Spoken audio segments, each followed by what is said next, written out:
Hello, my name is Christy Cropper, and this is my handbook entry presentation about Kahoot and other computer quizzes.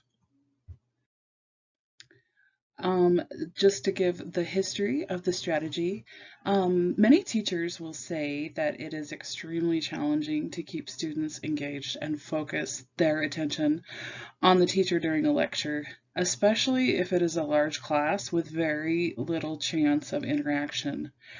When students are actively engaged in the learning activity, it has been shown that students will actually learn more than if they are just passive participants in the lecture.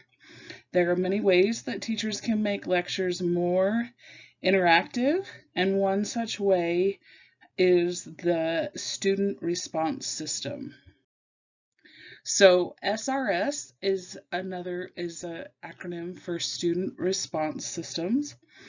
A student response system is a wireless response system that provides faculty the means to actively engage students in lecture classes. Faculty can actually give the students, work it into their way of teaching, that they can pose a question, and then the class is allowed to respond with a personal response unit. This idea was first developed in the 60s, and then it has been used in the classroom since the 70s. As technology advanced and as students began bringing their own devices to school, the execution and uses of SRS also changed and advanced. Okay, along with SRSs or student response systems, we also need to talk about game-based learning. This idea actually dates clear back to Aristotle and Plato. Plato considered play to be the first step on a ladder towards true knowledge. In the 17th century, a man by the name of John Amos Comenius proposed a revolutionary way of integrating the idea of play with learning, and stated that the two should go hand in hand. In the early 20th century, both Jean Piaget and Lev Vygotsky used game-based learning as a pedagogical approach. Sorry, I can't say that word very well. Pedagogical approach. As the technology world advanced, game-based learning turned from more of an actual game to a digital game. Soon, teachers and others were discovering that computer games were engaging and could stimulate intrinsic motivation. These ideas were then transferred into the classroom. In the early 21st century, there has been a rich production of digital games with a wide variety of game genres and gaming platforms. And at this point, it's important that we kind of introduce the term gamification, and that's the idea of using the game elements in a non-game context. Some of the different ways that they combined game-based learning or gamification and SRSs I will discuss following. The first is it's called Socrative, and this was an app that was developed in 2010 by Amit Maimam, who was a teaching assistant at the MIT Sloan School of Management. The next one is Quizlet. This was developed in 2005 by a 15-year-old named Andrew Sutherland. Of course, Kahoot. It was designed by 5 actually different people. Johan Brand, Jamie Brooker, Morten Versvik, Alf Inge Wang, who was the professor, and Asmund Faruth, and this was developed on September in 2013. Another one that was also developed is Quizzes, and this was developed by Deepak Joy Chinath and Amit Gupta in 2015. So that gives you a little bit of the history of these different student response systems that are now combined with game-based learning. Now I'd like to talk to you a little bit about the learning theory that I found to go with this. I kind of actually found that the learning theory of this could go with two different theories, so I'm going to talk about both of those. The first one is constructivist. Constructivist is an approach to learning that teaches based on the idea that learning is the result of what is called a mental construction. This means that we learn by putting new information together with what we already know.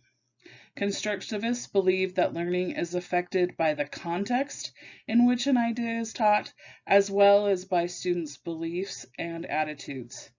The idea of constructivists is that we as individuals construct knowledge and meaning from our experiences and reflect on those experiences. When we come across something new, we must reconcile it with our prior beliefs and experiences, maybe changing our minds or dismissing the new knowledge as irrelevant. Either way, we are active creators of our own knowledge. The way this looks in the classroom is that teachers encourage their students to create more knowledge through active methods, and then ask them to reflect on and discuss what they are doing and how their understanding is changing. The teacher has to ensure that he or she is aware of their students' previous knowledge and guides the activity to address and then expand on them. Another major component of constructivist theory is that learning is active rather than passive. One of the, of course, main constructivists was Jean Piaget. He was born in Switzerland on August 9th, 1896. He first received his PhD in zoology from the University of Neuchâtel in 1918. Piaget developed an interest in psychoanalysis and worked with Alfred Binet. Alfred Binet was the developer of one of the first intelligence tests. After working with Binet, Piaget was led to conclude that children think differently than adults. Of course, today we just accept that as being the norm, but back then that was kind of a revolutionary idea. No one had ever thought that children didn't think the same way that adults did. Piaget suggested that children sort knowledge they acquire into schemas.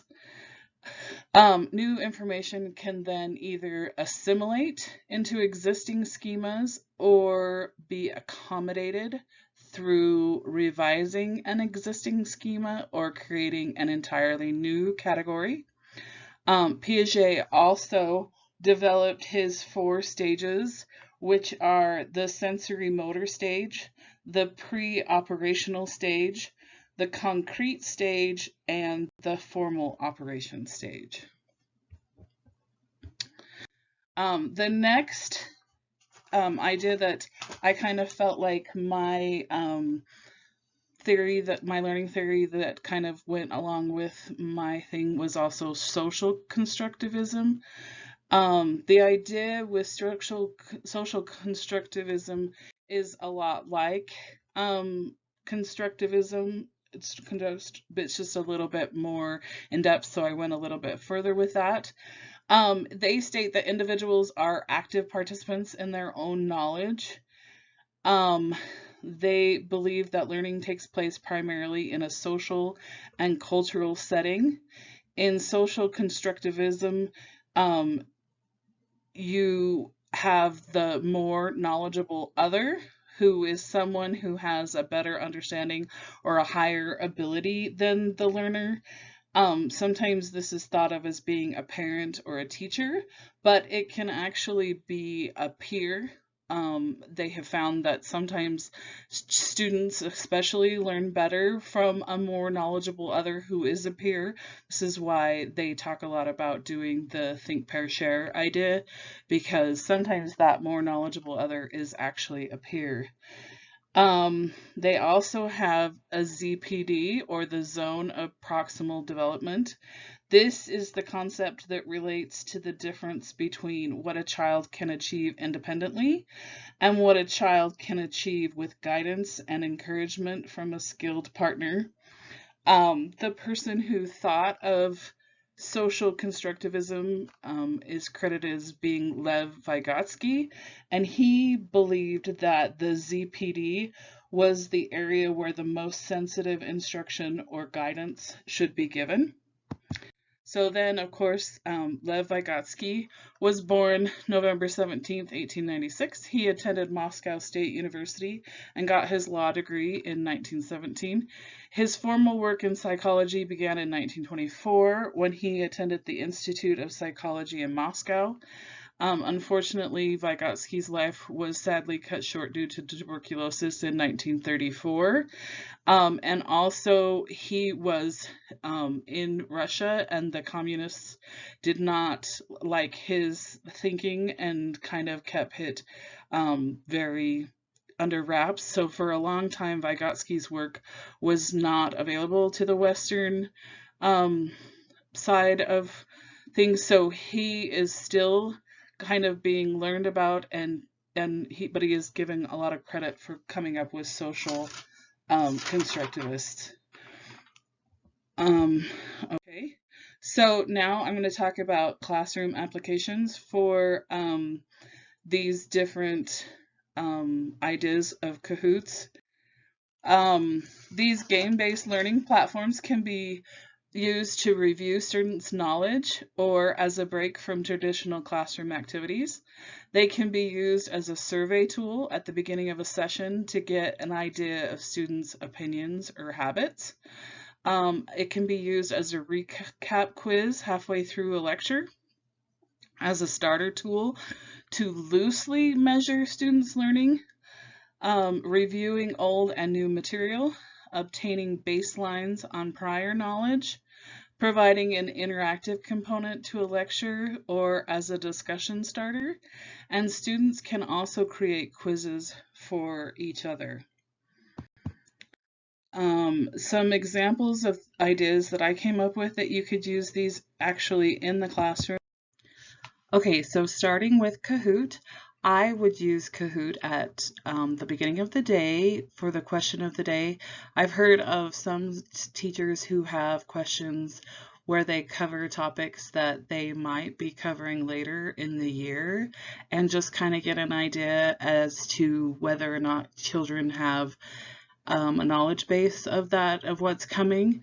You could also do question of the day like, what color are you wearing today? Or tell me about last night, and different things that you did, and that might open the discussion for the day.